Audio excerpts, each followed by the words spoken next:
లక్షల కోట్ల రూపాయల విలువ చేసే డ్రగ్స్ ను స్మగ్లింగ్ చేసుకున్న కేసులో డ్రగ్స్ దిగుమతి చేసుకున్న కంపెనీ నిర్వాహకుల పేర్లు చూస్తే అందరూ కూడా దగ్గుబాటి, నారా, నందమూరి కుటుంబాలకు చెందిన సకుటుంబ సపరివార సమేతాలే అని తేలిపోయింది.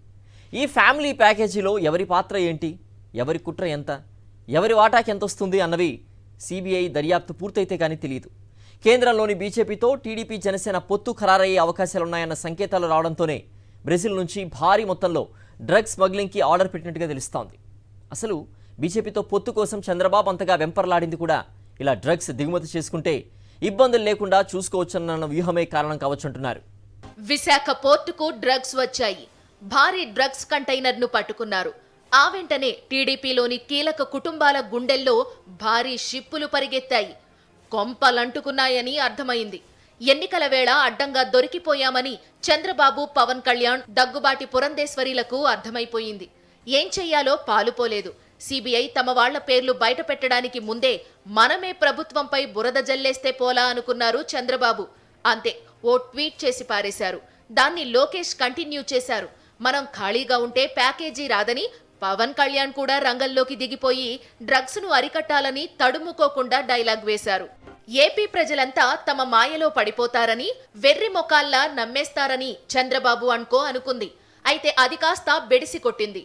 చంద్రబాబు, పవన్ల అబద్ధాలు ఏపీ అంతా చుట్టి తిరిగిన తరువాతనే అసలు నిజం జనం దగ్గరకు వచ్చింది. ఈ డ్రగ్స్ పచ్చమందవేనని ప్రతి ఒక్కరికీ తెలిసింది.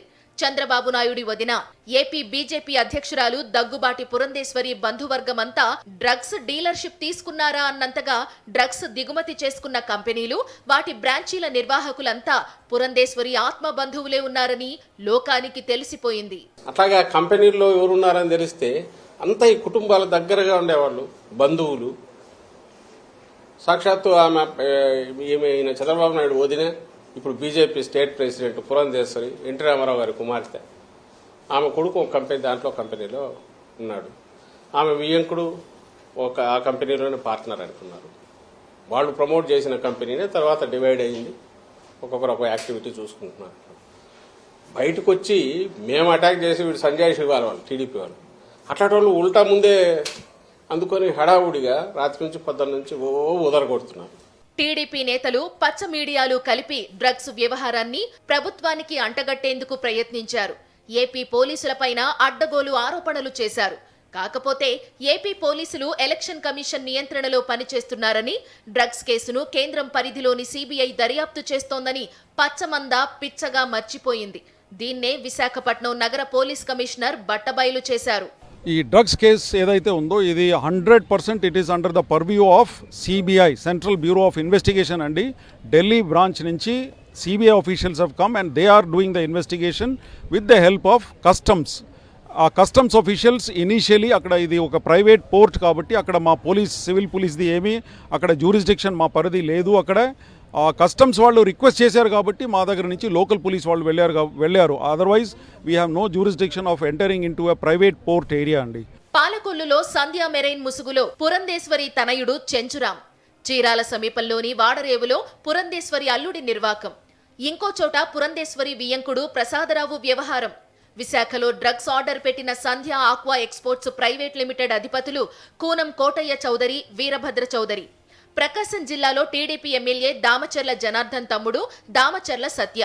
విశాఖలో సంధ్య ఆక్వా కంపెనీకి టీడీపీ ఎంపీ అభ్యర్థి నందమూరి బాలయ్య రెండో అల్లుడు నారా లోకేష్ తోడల్లుడు భరత్ సహకారం. కూనం కోటయ్య చౌదరికి టీడీపీ మాజీ మంత్రి ఆలపాటి రాజేంద్ర ప్రసాద్, టీడీపీ మాజీ ఎంపీ రాయపాటి సాంబశివరావు తమ్ముడి సోదరుడు జీవన్, నరసరావుపేట టీడీపీ ఎంపీ అభ్యర్థి లావు కృష్ణదేవరాయలతోనూ సన్నిహిత సంబంధాలు, వ్యాపార లావాదేవీలు, సహాయ సహకారాలు అందించుకోవడాలు ఉన్నాయి. మొత్తం డ్రగ్స్ వ్యవహారం అంతా నారా, నందమూరి, దగ్గుబాటి కుటుంబాల వైపు వేళ్లు చూపిస్తోంటే దొరికిపోయిన తర్వాత కూడా పచ్చ నేతలు సిగ్గుపడ్డం లేదు. పైపెచ్చు తమ నేరాన్ని పాలకపక్షంపైకి నెట్టేద్దామని చూస్తున్నారు. ఇది మరింత దారుణమంటున్నారు ఏపీ మహిళా కమిషన్ మాజీ చైర్పర్సన్ వాసిరెడ్డి పద్మ.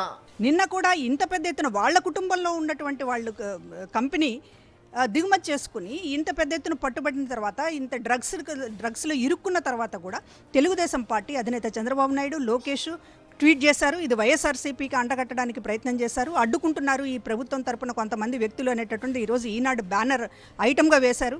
వైఎస్ఆర్సీపీకి సంబంధించినటువంటి నేతలే అడ్డుకుంటున్నారు తనిఖీలు జరగకుండా అనేటటువంటిది ఒక తప్పుదోవ పట్టించేటటువంటి ప్రయత్నం చేశారు. దాన్ని పట్టుకుని ఇవాళ చంద్రబాబు గారు లోకేష్ మాటల్ని పట్టుకుని పవన్ కళ్యాణ్ గారు ఇష్టం వచ్చినట్లు ఈ రాష్ట్రంలో డ్రగ్స్ మాఫియాకి కేంద్రమైపోయింది అది ఇదని చెప్పి ఆయన కూడా చాలా ప్రలాపనగా మాట్లాడినటువంటి పరిస్థితి.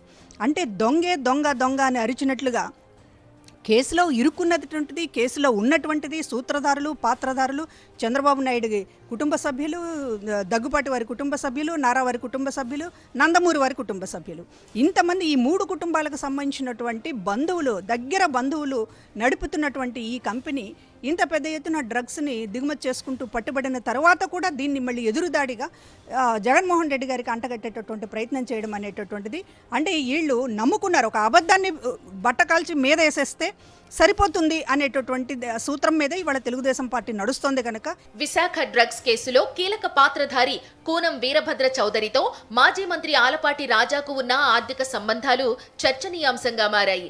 ఆలపాటి రుణాలకు కూనం సెక్యూరిటీ ఇవ్వడంతో పాటు ఎన్ఆర్ఐ అకాడమీతో భాగం పంపిణీ చేసుకోవడం వంటి వ్యవహారాలు చోటు చేసుకున్నాయి.